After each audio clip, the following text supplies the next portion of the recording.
Hello, welcome to another episode of Inside the Huddle. Today is Sunday, April 27th. This is episode 60 of the Inside the Huddle podcast. Thank you, as always, for joining us. Make sure to please like and subscribe. Another week, another episode, and the NFL draft has come and gone all 3 days.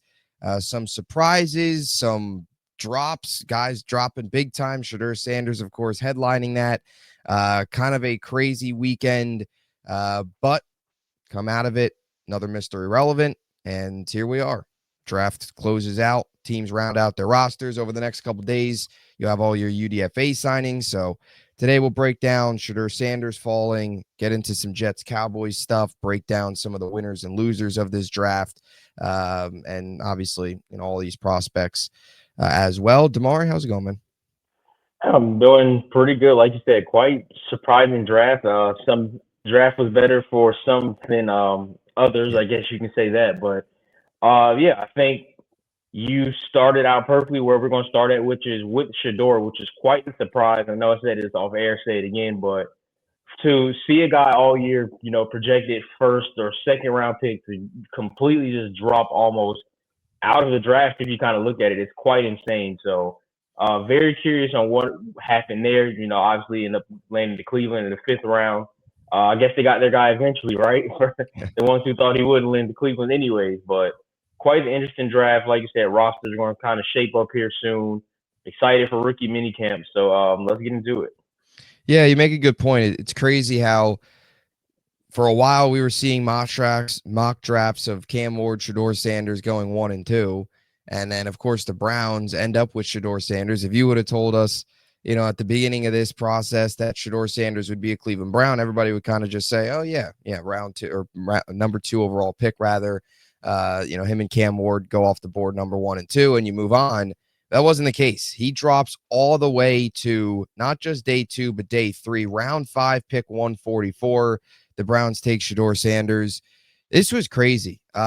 I'll say this: just watching this unfold was wild, and I can't tell you just from my remembering all these, just going back in drafts and stuff. And I think most people would agree. Like, I can't remember a player that with that type of, I guess, draft stock, that type of overall first round pick expectations drop this far with no real off the field issues, right? We've seen guys drop far in the draft because whatever, they've got off the field problems, they've had issues with whatever. We've seen that before. Shedeur Sanders doesn't have any of that.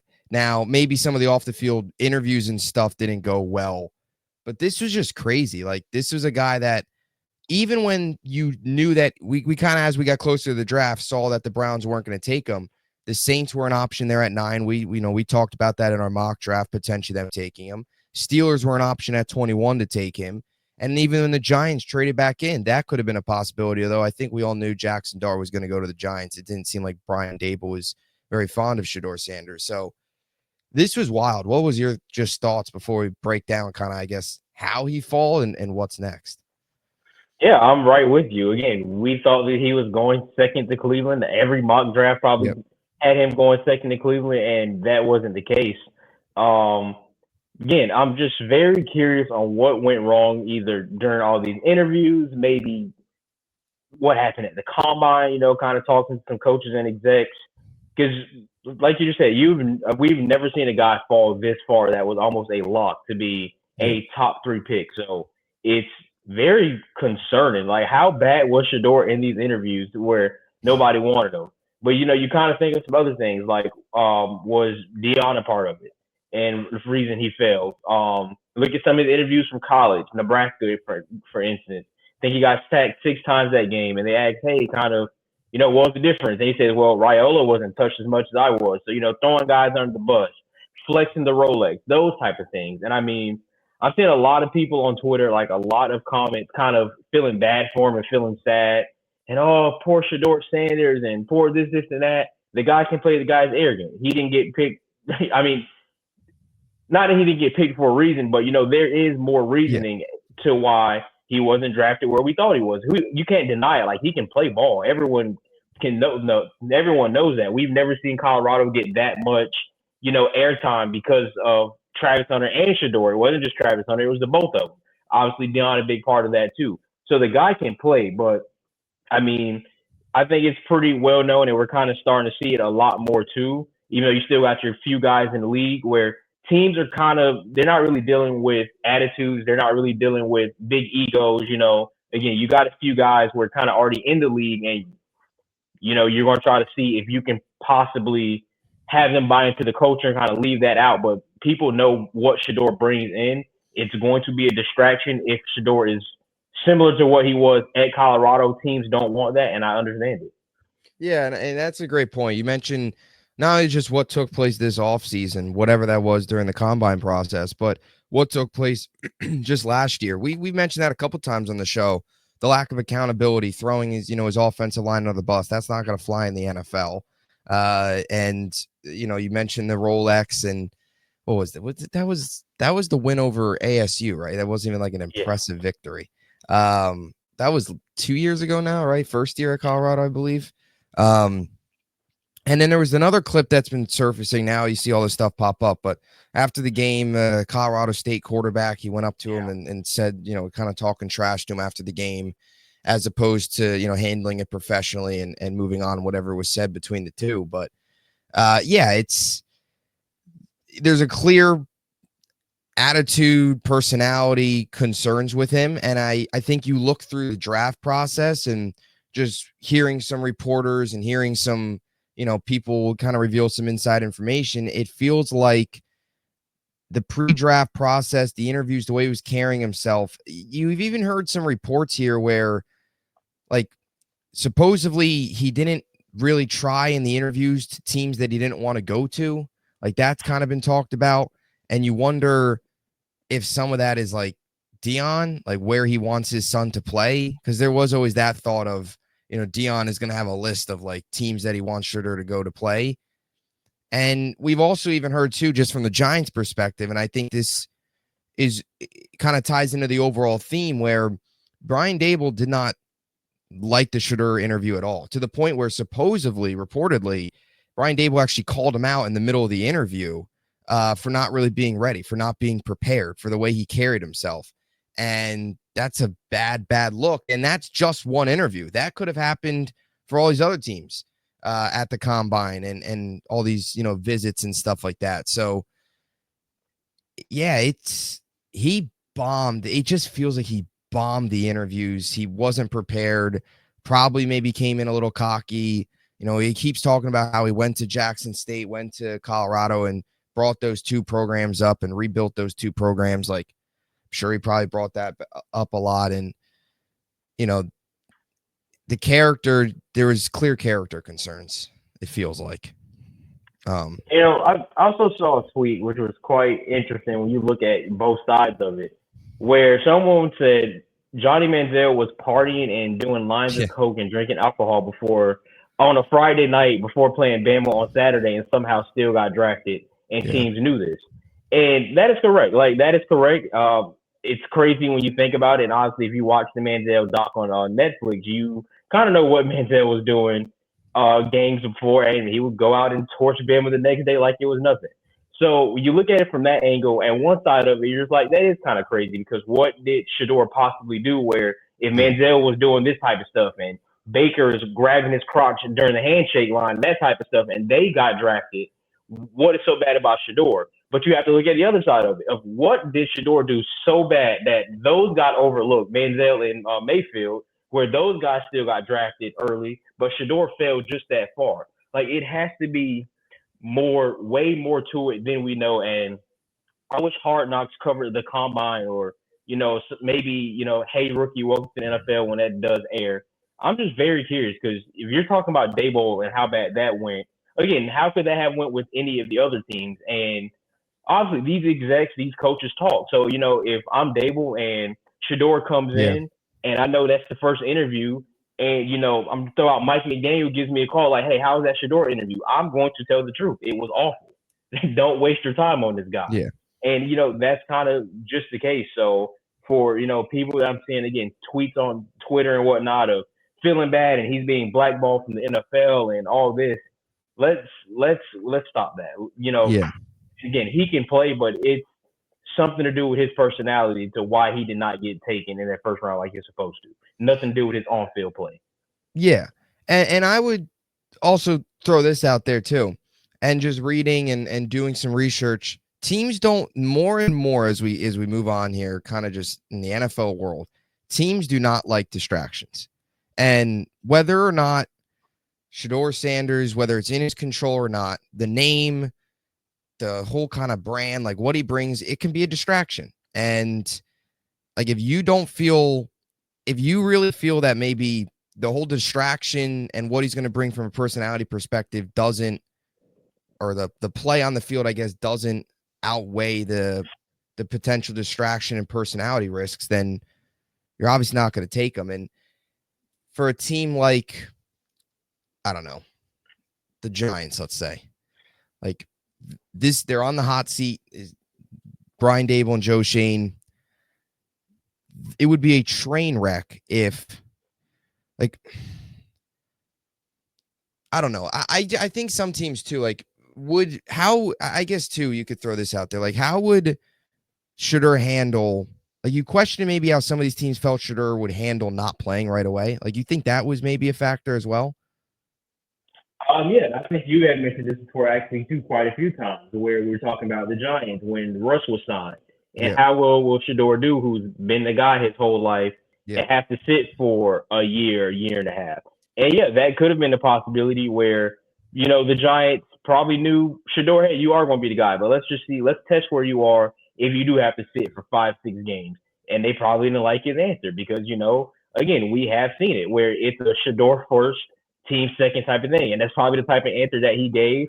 Oh, well, you've seen what I've done in college. Like, I think I should be starting and that type of stuff, which is nothing wrong with confidence, but it comes off as arrogant considering what type of person it is.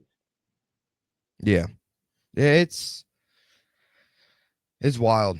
It's wild. And now you look at like the Browns' perspective. I mean, you're getting a good prospect, I would say. You're the first round talent in the 5th round. Yeah. Look, we've said this a lot about Shedeur. I don't think he has any like elite traits. I think he has a very high floor. I don't know if he'll ever be elite. I think, he's not the most mobile, but he's accurate. He's smart. He's good in the pocket, good footwork. He does a lot of the little things well. But I don't think there's anything like that's crazy elite, like elite arm strength or anything like that. But he's good, smart, plays within the game. And I mean, it feels like he could, that quarterback room in Cleveland's just crazy because you got Flacco, Dylan Gabriel, Deshaun Watson, and Shedeur Sanders and Kenny Pickett. Just wild. There are some crazy quarterback rooms right now in the NFL. Now, here's my thing from the Browns' perspective. I don't understand the Dylan Gabriel pick. Just kind of a side note here to Shedeur. We'll get back onto Shedeur and what he can do in a second. But like the Browns, and this is why I do have questions if this Browns pick was really an actual like Kevin Stefanski general manager selection, or if this was the owner Jimmy Haslam stepping in and saying, you got to take this guy. It kind of feels like that because why in the world would Dylan Gabriel, you would take him and then go take Shedeur? That makes no sense. And you keep passing up on Shedeur, take Dylan Gabriel, and then all of a sudden you're like, oh yeah, let's take Shedeur. That just doesn't make sense. I don't get that at all. Yeah, jokingly, I've heard people say Deion made the call, and that's why Cleveland did it. But yeah, I mean, usually, we seen it last year with New England where you took Drake May, and then a lot later you took Joe Milton. Like that's a little different. But Gabriel and then Shedeur not that much later is kind of crazy. I don't know. Is this supposed to be a quarterback competition? Like you have 4 QBs on the roster. One can't even play next year. You're probably planning on shipping him out. The other one's 44, and the other one's Kenny Pickett. Like I don't know what Cleveland's doing, but yeah, it kind of sounds like that was I can see where people are coming from when they do make the Deion make the call joke because that's definitely what it seems like. Yeah, it's very strange. Very strange. Shedeur, it feels like if Shador is as good as many thought going into this draft, he should be the day one starter. I mean, what's his competition? Kenny Pickett, Dylan Gabriel, Joe Flacco. I mean, Should be the day one starter. Yeah, and I actually think Shador Sanders, how do I word this? He kind of comes away from this as a sneaky winner and a loser at the same time. Going to Cleveland's rough. Not much success there with quarterbacks when he could have gone to any of the other teams, or even, the Giants, let's say big market Giants, known franchise, get that opportunity. Cleveland is rough. It's not, I don't think it's the very most likable destination. But like he could have gone to a team where in the 5th round, a lot of times you're just taking quarterbacks to sit. He could have gone to a team where he had no shot at playing this year. At least he goes to Cleveland and gets a chance to play, and he should play. I actually think it'd be a rough look for Shador if he's not out there week 1. Yeah. Right? I mean, it would be one thing if, let's say, the Giants took him and he's not out there week 1 because of Russell Wilson. Yeah, because but like, what's the veteran? Joe Flacco? He's really going to beat you out for the job? I mean, come on now. Joe Flacco stinks. He had the one run 2 years ago. Last year, he was awful. The guy's washed. He shouldn't even be a backup. The guy's got to retire. He's not any good. He can't move. Shador should win the job. I think Shador should win the job, but I also think, I mean, it's still going to be a lot of pressure just considering the name, but I feel like there's less pressure at the same time because, that second pick, you are the franchise. You need to turn this around within a year, and if you don't, then we're going to start looking at other options coming out of the draft. And obviously, I think we all know the famous guy with the 19 quarterback names attached on one jersey. So yeah. Shador seeing that one, that's a little more stressful too because, the whole weight of Cleveland is on your shoulders, but now you're kind of, 5th round guy. If you win the job, again, there's still going to be pressure. You're still Shador Sanders, but it's not like you have to automatically turn this franchise around in a year or two. If you do, that's great. And Cleveland looks like geniuses, and everyone that passed on you for the other 4 rounds look like a bunch of people who don't know how to do their jobs. But thanks for Shador. I mean, now one of my dad's favorite things to say, just as you get through each stage of football, you can be the guy in high school and you can be a third stringer, and when you get to college, not make the NFL. So what I'm trying to say at that point is now you are not Shador Sanders. You are just a guy on the roster. You got to go win the job, prove everybody wrong, and just show everybody why passing on you was a big mistake. Yeah. It would be weird if Shador does pan out in like 15 or 10, 15 years, maybe not even like 5 years if he's really good. You look back on Shador and he'd throw him on it's going to be so weird to like think of him as a 5th round pick when, we've seen some really good quarterbacks, whether it's some crazy underdog stories, whether it's like a Kurt Warner or heck, Tom Brady, but none of those guys were ever projected to go in round 1. It's going to be really strange if Shador like pans out and talk about him as a 5th round pick, not even have the 5th year option, which is certainly interesting. So yeah, it was a wild sequence for a little bit there. You were kind of thinking maybe this guy does he even get drafted at that point because all these other teams passed up on him. Browns already took Gabriel, and then they took him again. So I guess they give him 2 chances with 2 mid-round quarterbacks, right? See if one of them, if Shador can't pan out, maybe Gabriel, or with the Browns' luck, neither of them will play out, and we'll be talking about 45-year-old Joe Flacco under center in like 2029. So, that's where we'll be at. But that's the Brown Shador Sanders stuff. All right. Well, actually, what was your thoughts on the Browns trading out and Jacksonville moving up? I actually think the Browns won that trade, to be honest. I think I kind of agree that they won the trade, kind of looking how they used those picks, but it's Travis Hunter. You took that was the best player on the board. It's Travis Hunter. You let him go to Jacksonville, which I think I told you this last week. I just could not see Travis Hunter in that terrible brown and orange uniform anyways.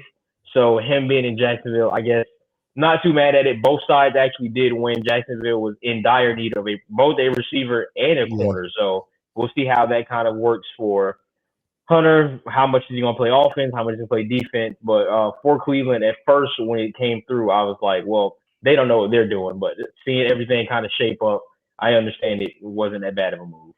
Yeah, and they get another one next year, so you stock up picks.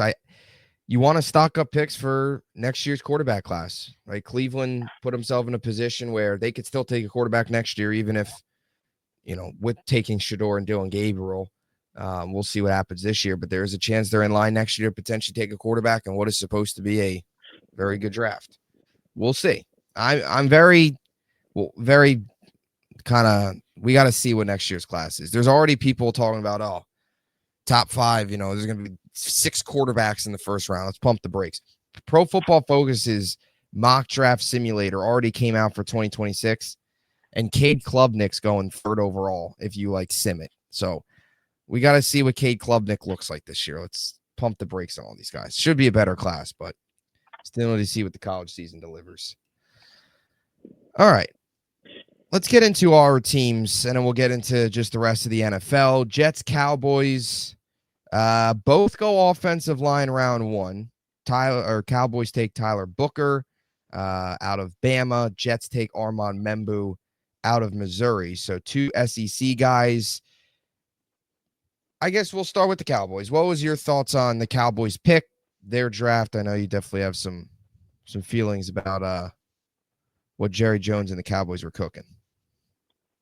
I wasn't a fan of it. I was not a fan of it whatsoever. And I mean, just looking at it, and again, off air we talked about it. Guard, edge, corner, running back with your first 4 picks. You address the running back position. I really do like Jaden Blue. Lots of speed. Texas just produces speed. I really like the pick. Why are we going edge in the 2nd round? Why are we going guard in the 1st round? And I know you can never have too much offensive depth, and it's really just replacing Zach Martin. But Great. Okay, Dak Prescott's going to be upright for 45 seconds.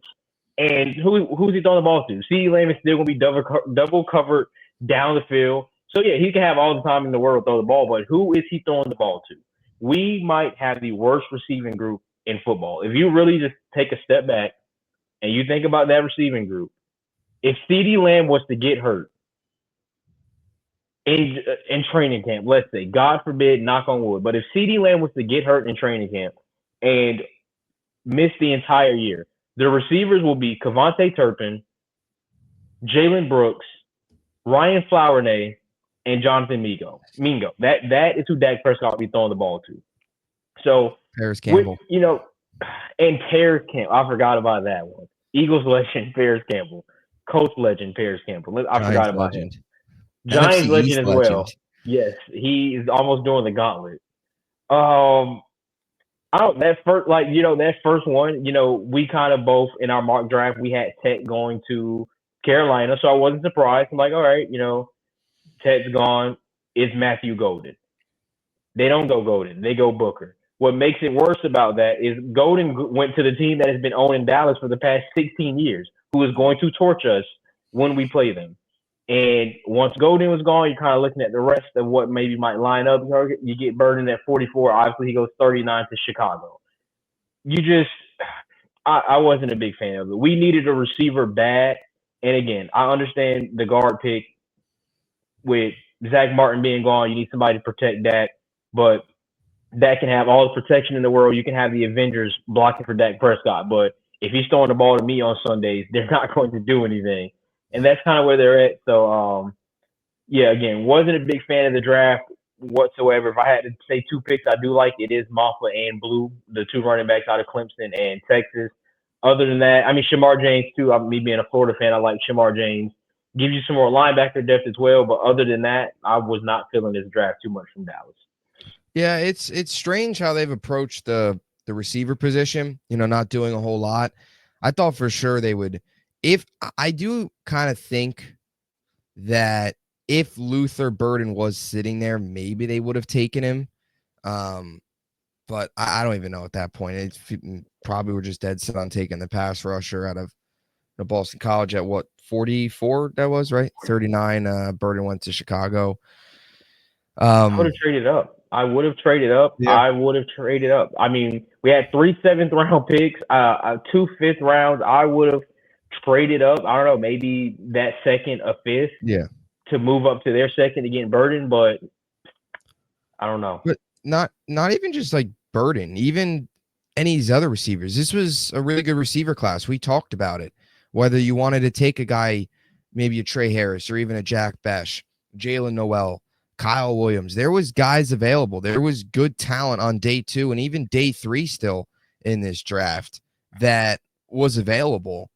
And they don't take a chance on one. Instead, they double up on running backs. I think your better position would have been take a running back and then also use that other running back pick on like a receiver. Your biggest need was probably receiver, and you don't get one. Did everything but receiver. Yeah. And it kind of makes you wonder now with Dallas, like, are you interested in any of these veterans that are out there? Like Keenan Allen, somebody like that? Is there any trade route? Like maybe after the draft now, okay, they obviously didn't like a receiver enough in the draft, day 1, 2, and 3 to select one. They fill a lot of other holes, not receiver.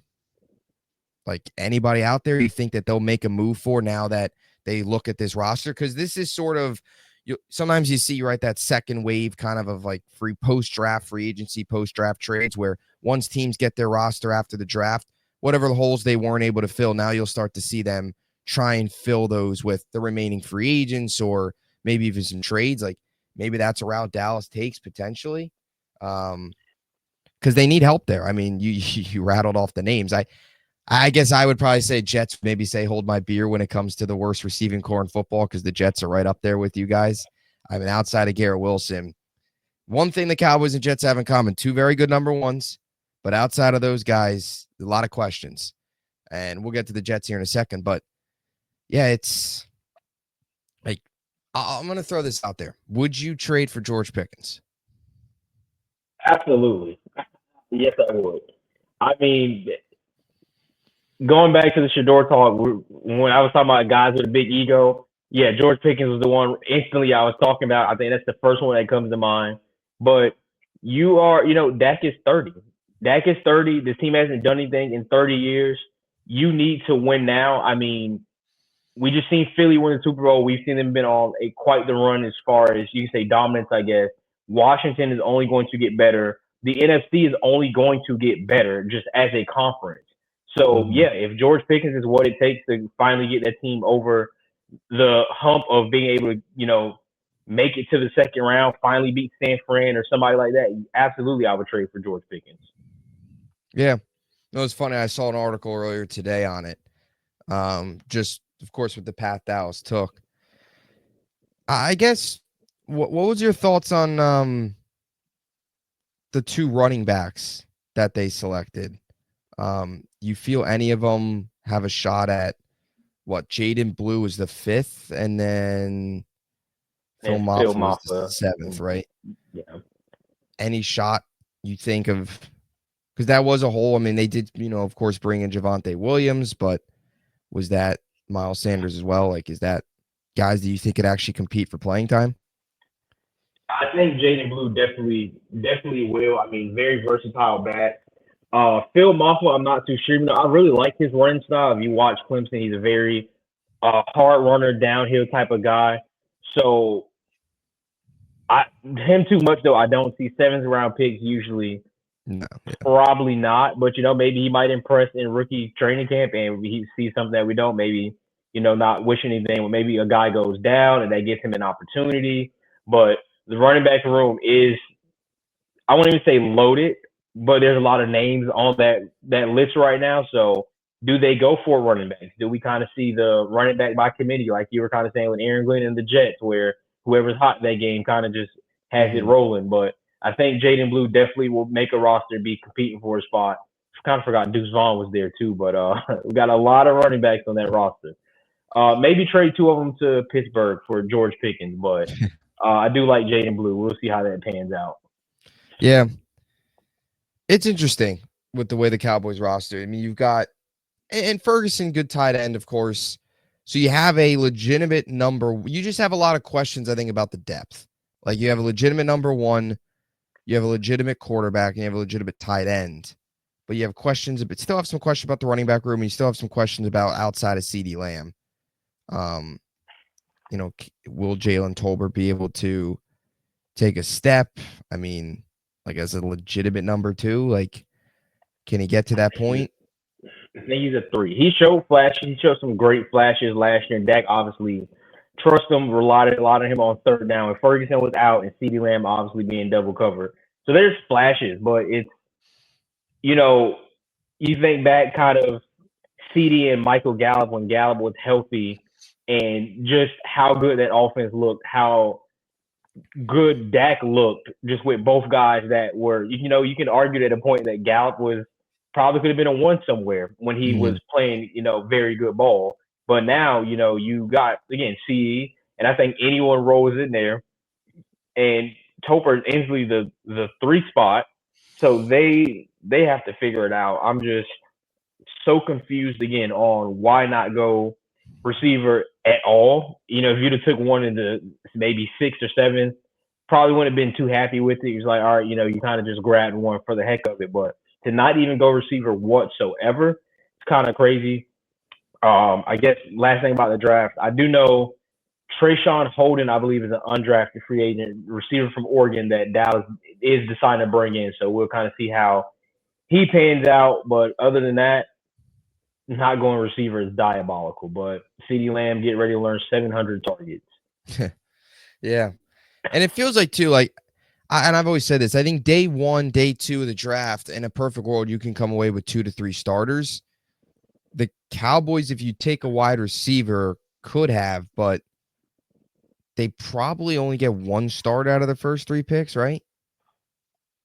Yeah, that'd be the Booker. cornerback room is pretty much complete. You have Bland, Diggs, they can stay healthy. And then edge-wise, right, you've got, Parsons, you picked up Fowler. Again, Sam Williams coming back from injury. So it was a depth piece, but I don't know. The edge out of Boston College, I don't want to bash early because probably watched 2 Boston College games in the last 3 years, and both was against Florida State. So I need to go and, look at some tape on him, kind of see what he brings. But just from a perspective of what we already have, I don't get it. The part that I do get, again, it gives you some more depth just in case. And then Parsons now has that ability to move around a lot more. If you want to play him at the Mike, the Sam, whatever the case is, put him on the line. He is able to do that if this guy can pan out. But I can say, too, we did see a drop-off last year. DeMarcus Lawrence not looking too good. So I can see where they kind of where the thought process was of going edge. But I would have went receiver. That's just me. Yeah, and he's a good player on Zarike or Izarike, however you pronounce the last name. I think the fit, like, he's a good player. I haven't watched a ton of him, to be fair, but just looking at some of the scouting reports, because even we mocked him last week in the first round. Actually, I believe, was it the first round? I think we actually had him mocked. I think we had him late first round. Yeah. Might have been to Philly, if I'm being honest. It might have been late first round. Yeah, he's a good player. I mean, he had 16 and a half sacks last year. Even just doing some of the numbers breakdown on, like, Mike Green and guys like that, he was always up top in some of the statistical categories among edge rushers last year. They're getting a good player, but was there a bigger need?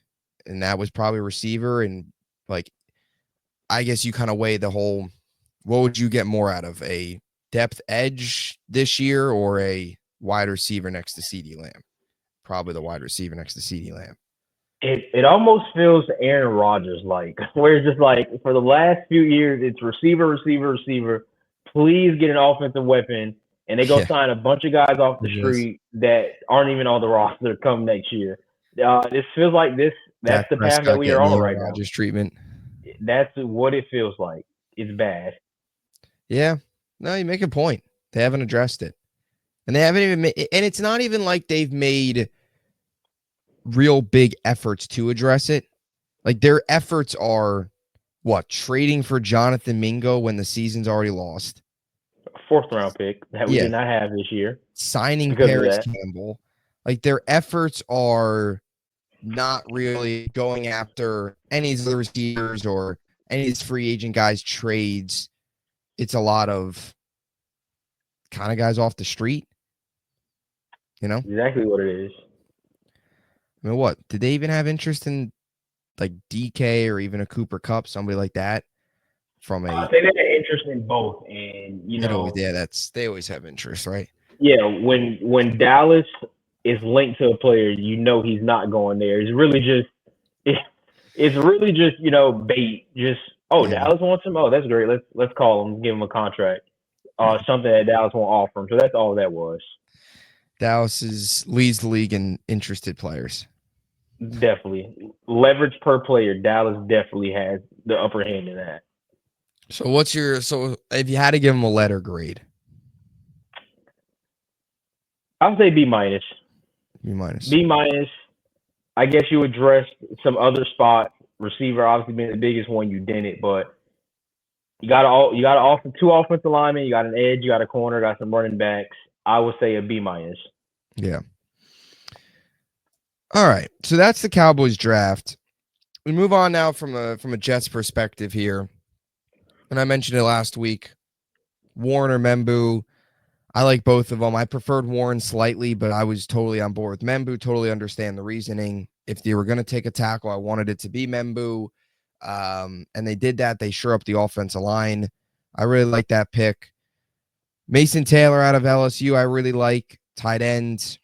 However the Jets were going to go day one, they needed to go the opposite day too. So if you were going to take your tackle, you needed to find your tight end early in that second round, or vice versa. You need to find your tackle on day two if you took Warren. So they find the tight end in Mason Taylor. Really like that addition. Actually, the son of Jason Taylor, Hall of Famer, spent one season with the Jets during his Hall of Fame career. The rest, of course, with Miami.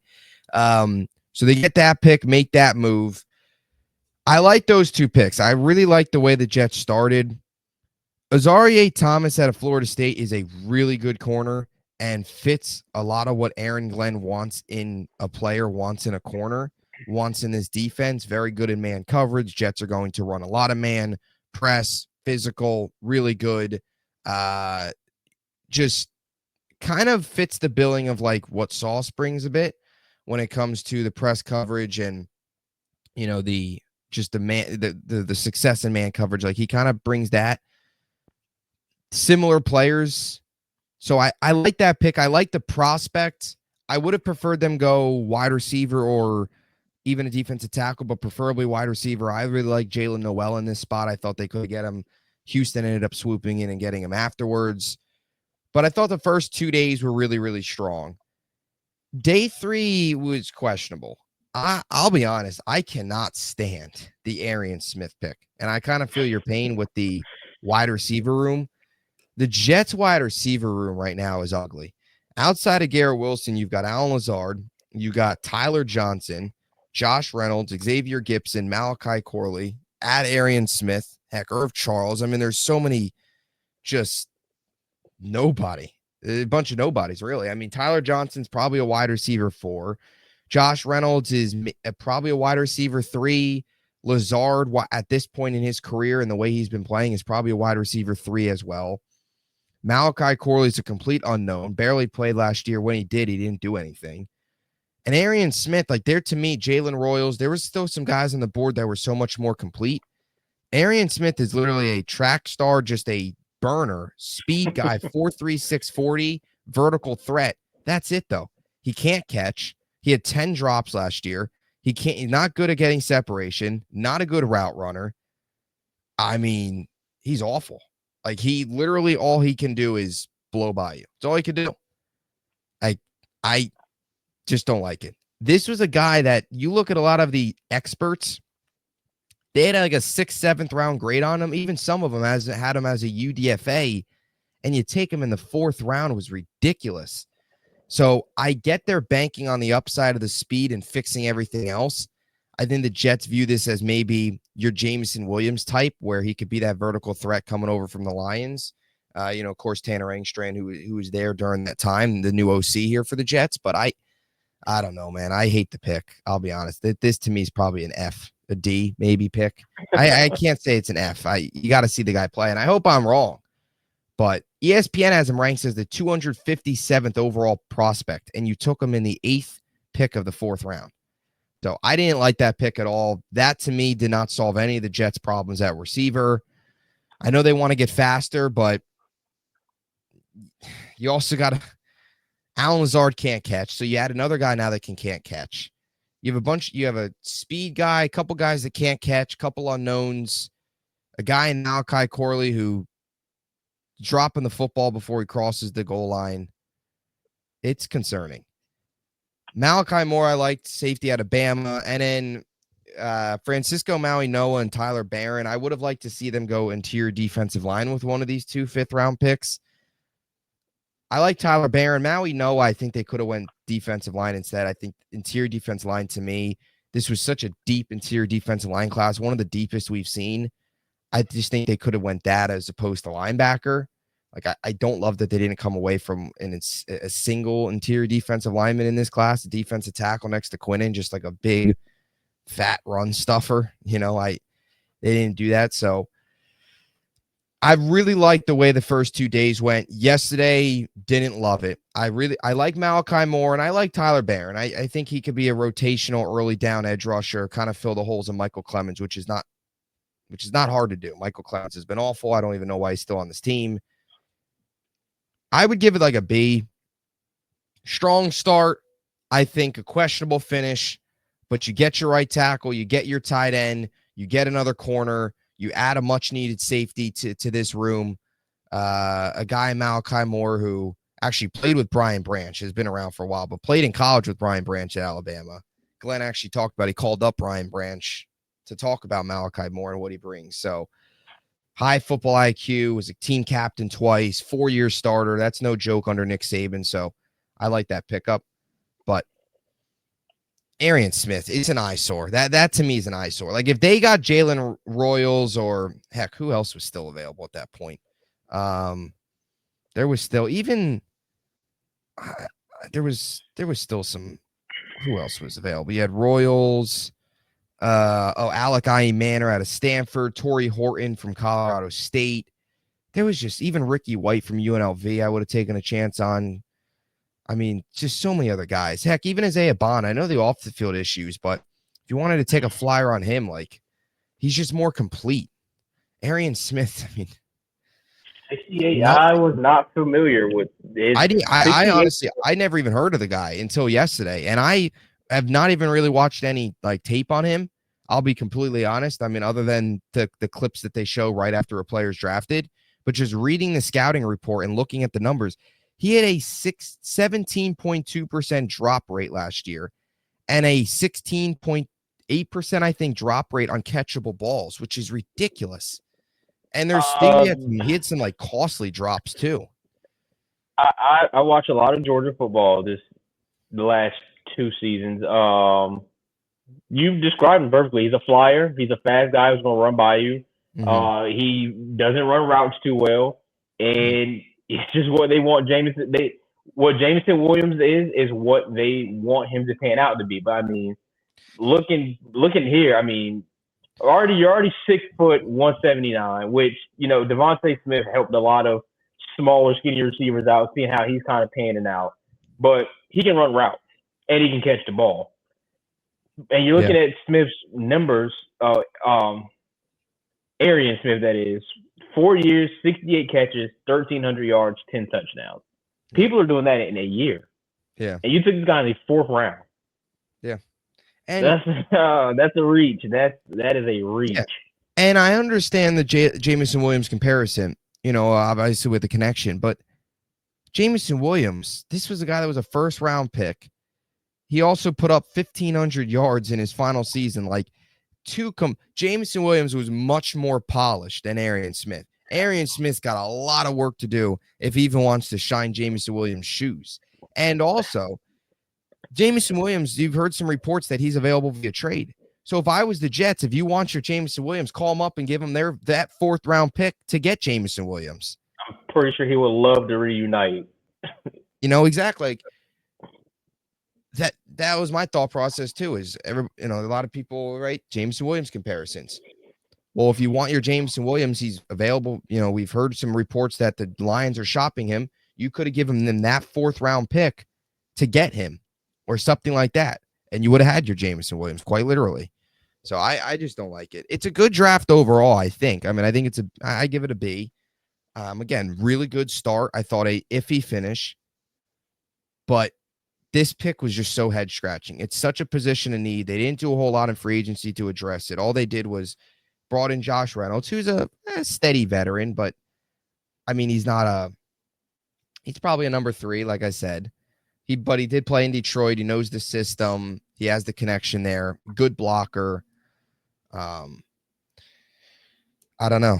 They got some work to do. I would sign a veteran, a Keenan Allen, somebody like that. Just somebody else that can catch the football, guy that's going to be smart, good route, just a veteran with some miles that knows what he's doing.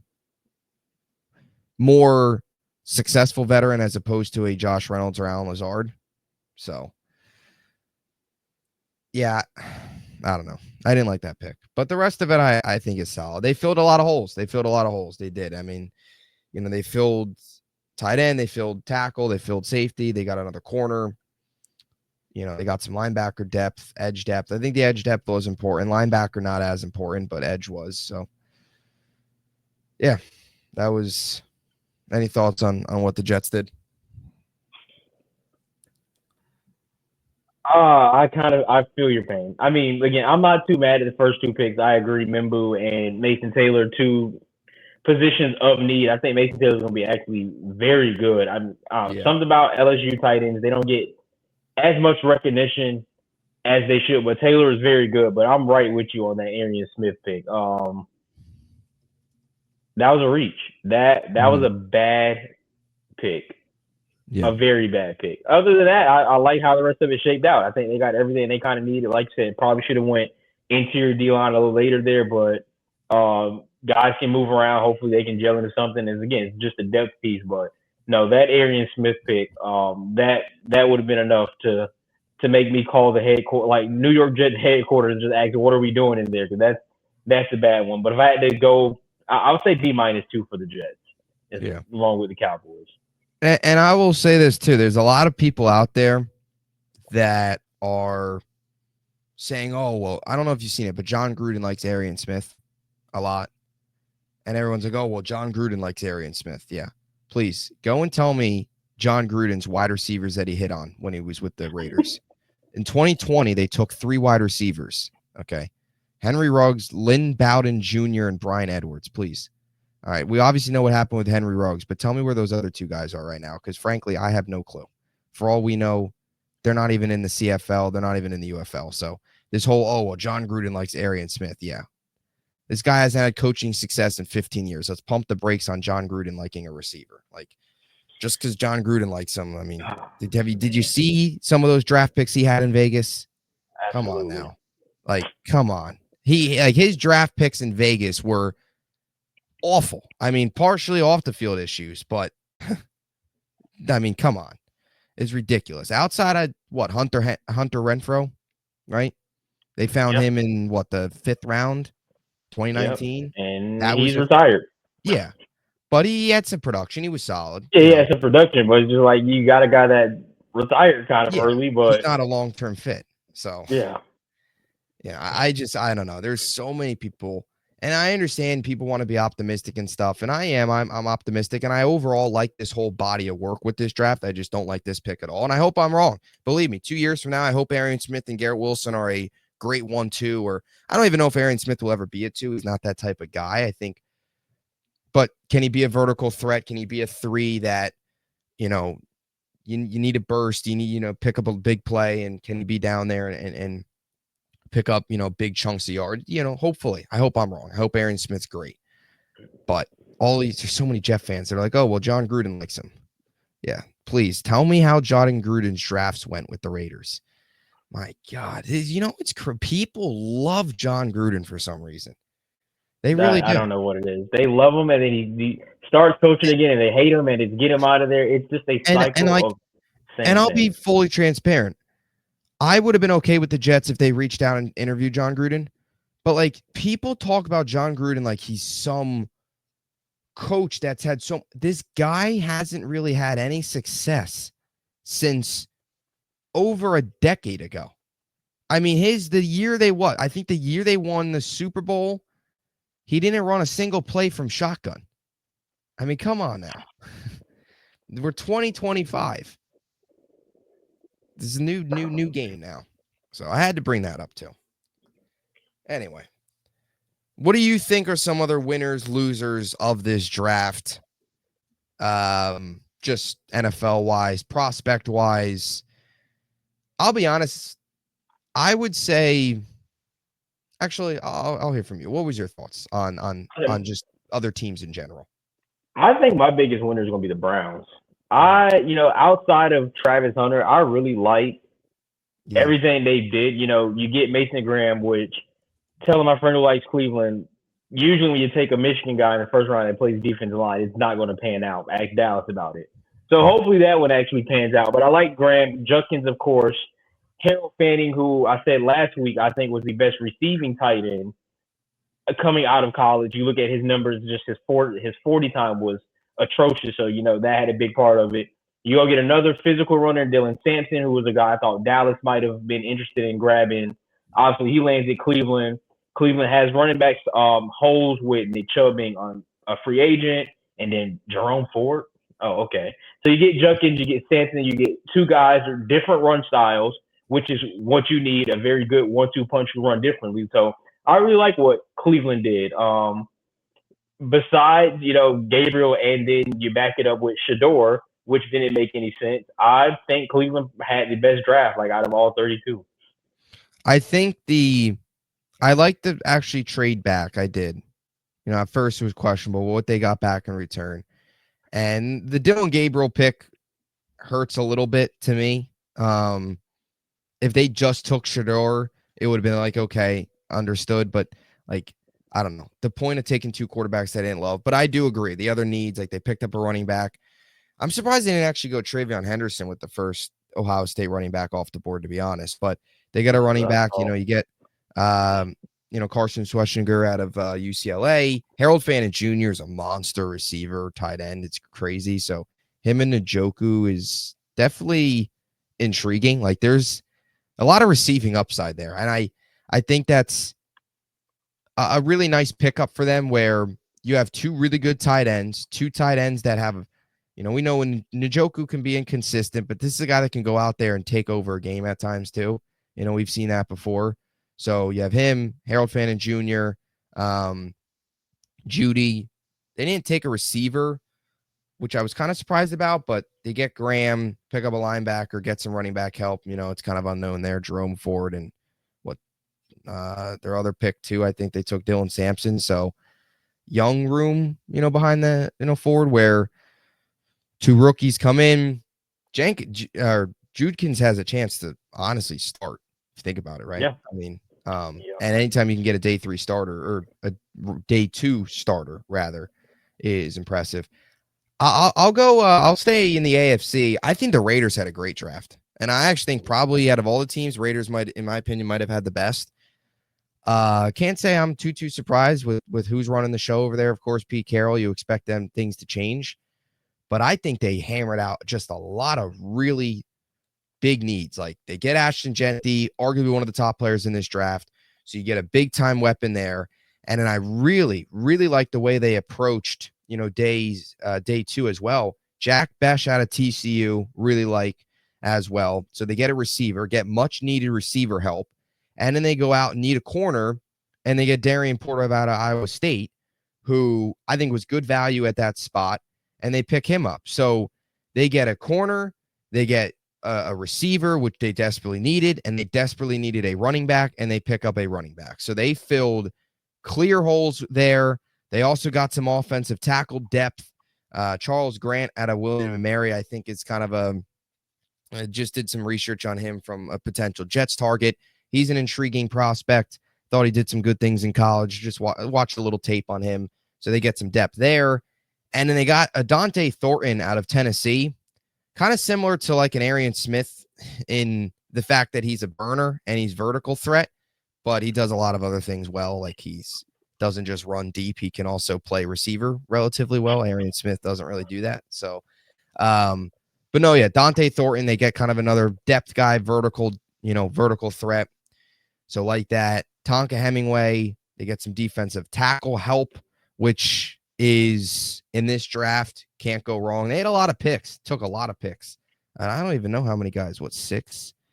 8, 11 draft picks. So, but I like the way they approached it. First 3 picks filled out 3 of 2, really. I mean, 3 of their biggest holes. They got a running back, they got a receiver, and they got some, got a cornerback as well. So I really like the way they approach this. And you look at that team now, right? You got Genty, you got Geno, Bowers, Jacoby Myers, we know is a solid option. He's probably not a number 1 on a playoff team, but he's solid. You add Jack Besh now. That AFC West, man, is going to be so exciting. That is going to be an awesome division this year. And you have Pete Carroll, one of the all-time greats. So you got a guy that's a Super Bowl winner. That in itself elevates the team. There was some speculation that the Raiders might take Shador, which would have been interesting, but I think he's better off in Cleveland because Geno just signed the extension. He wasn't starting there anytime soon. So really like what the Raiders did. I guess opposite, like any teams that you didn't like what they did in this draft. I actually will say this, the Texans as well. Yeah, I had them as well. Yeah, I think they made some really good moves, especially day 2. You look at that receiving core, right? You lost Diggs to Tank. Well, Tank Dell will be coming back, but they needed some help in their receiving room. They, of course, picked up Kirk, but Jalen Noel and Jaden Higgins, they moved out of round 1 with who was it? I don't think they had a first-round pick, but they took Higgins, took Noel, so 2 Iowa State guys, got a tackle. Yeah, they had a good draft. They filled up that receiver room really well. I can tell you who did not have a good draft. I think I know what you're going to say, but say the New Orleans Saints did not have a good draft. Yeah. That second pick, that second round pick was Tyler Shook. That one was bad. That one was terrible. Kelvin Banks wasn't too bad in that first round. I mean, again, it's almost like offensive tackle or offensive line you can never go too wrong. It starts up front. What were we thinking with that second pick? Can someone tell me what we were thinking with that second pick? I was confused. I don't know if they got the cards mixed up, if it was Shador Sanders and somehow is it Tyler Shook? Is that how you pronounce his last name? Yeah, Tyler Shook. I watched a few Louisville games this year, and I liked him. Would I have taken him with my second pick? Absolutely not. I thought he would have probably went, 4th or 5th round. That's one of the picks where I can understand why people like Shador was a slap in the face of what happened. Because there's just no way that is what was on my TV when that happened. The Saints had a terrible draft. Same class as Trevor Lawrence in high school, 26 years old. That's a quarterback room. It's funny. I was talking to some people yesterday. You just go through some of these quarterback rooms in the NFL right now. The Saints are up there with maybe one of the worst. Rattler, Shook, and Derek Carr. Oh, my God. Absolutely. I mean, and in that receiver core. And you talk about it, their biggest need was wide receiver, arguably, and they didn't do anything. They didn't pick up a wide receiver. So, yeah, I agree. The Saints were up there down there, I guess. 25 will be 28 in September. This guy is the same age as Jason Tatum almost, and Tatum has been in the league for like 7 years. He's about to be a rookie in the NFL. Can I just say that the 49ers welcome back Robert Saleh to the San Francisco 49ers because all they did, they loaded up on the defensive line. Michael Williams, edge.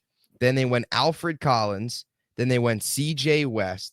They just loaded up on defensive line guys. And I like those picks, like especially CJ West and Alfred Collins, 2 really good mid-round selections in my eyes. CJ West, just a mauler run stuffer. I would have liked to see the Jets potentially get him. But that was the ultimate Robert Saleh telling Kyle Shanahan, I'm back. We're taking all these defensive players with me in charge now, the defense coordinator again. I mean, jeez, they loaded up on the defensive line. I thought the Seahawks had a solid draft. Theirs was pretty decent. I like the Milroe pick because essentially Darnold, right? We talked about this. His contract's kind of essentially like a 1-year deal when you break it down. So if he doesn't work out, Milroe sits a year. Maybe he can be a guy. We both agree Milroe is somebody that he has a lot of good traits. He needs to sit, though. He needs to learn.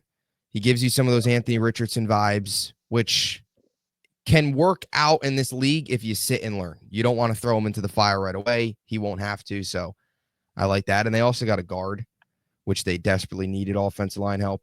Feels like forever, every year the Seahawks need a guard. I know Seahawks fans haven't been too happy with the way they've addressed the offensive line the last couple of years, but Greg Zabel is hilarious. You see that what they asked what he was going to do after the draft? He's like probably going to break into some of these Busch Lights right now or something like that. Typical North Dakota State product. That's the type of guy you want blocking for your quarterback. That's a great answer. Yeah, living in the motherlands. Any other drafts stick out to you? Patriots take a long snapper, so that's always first time since 2021 that's happened. They actually had a pretty good draft. Yeah. As well. Will Campbell said he will die for Drake May. That is the type of guy you want to like. They haven't even met. That's the type of guy you want to block for your quarterback. So I did like the Patriots draft. I love Kyle Williams. I am so mad that Kyle Williams went to the Patriots because now I got to root against them. Kyle Williams was one of my draft crushes out of Washington State. Would have loved to seen the Jets take him. Just, I think, an absolute steal at wide receiver and a perfect fit for the Patriots because they needed wide receiver help. Kyle Williams is a monster. And it's crazy. He's a guy that for a while was a day 3 pick. And all of a sudden kind of skyrocketed up to the point where people were talking about him in the 2nd round, and he ended up going day 2 or 3rd round. But Kyle Williams is a baller. Patriots as a whole have done a really nice job this offseason. They really like what the Patriots have done. Oh, all right, Miami, you better figure it out because you might. Quinn Ewers. Another quarterback. Quinn Ewers went to Miami. I did not know that. Zach Wilson, Quinn Ewers, Tua. Did you see Zach Wilson's wearing 0? Yeah, that's fitting. for the amount of playing time that he's going to get this year. Yeah. Yeah. What the room for Miami? Interesting, but other than that, no, I don't. Not really too much. Obviously, I hate our draft. I'm not gonna go over it. I know it's contradicting because I said B-, but we didn't take a receiver, so I'm going to hate it regardless. But other than that, yeah, I really like what like we said, Cleveland did. I didn't care too much for the Saints. Draft is over. I'm ready for training camp. Well, mini rookie camp. That's going to be so exciting. Jersey numbers should come out soon. Just the little things that show you're really back in full swing of football. So, yeah. Yeah. I like the Cardinals' 1st round pick too. Walter Nolan out of Ole Miss. Yeah. They desperately needed defensive tackle help, so I like that. But yeah, just going through the rest of the picks here, rest of the teams, nothing else. I mean, the Bills, man, they saw what happened in the AFC title game last year and said, you know what, we're going to take a cornerback 3 times in this draft because we need all the depth we can get. So that's what they did. They loaded up on cornerbacks. Yeah. They brought back Trey White. The Bills are making sure that what took place last year does not happen again. Yeah. When Benford went down. And Maxwell Hairston had the fastest 40 times. So interesting speedster at that position. Jackson Halls they took as well. Mauler in the run game as a tight end.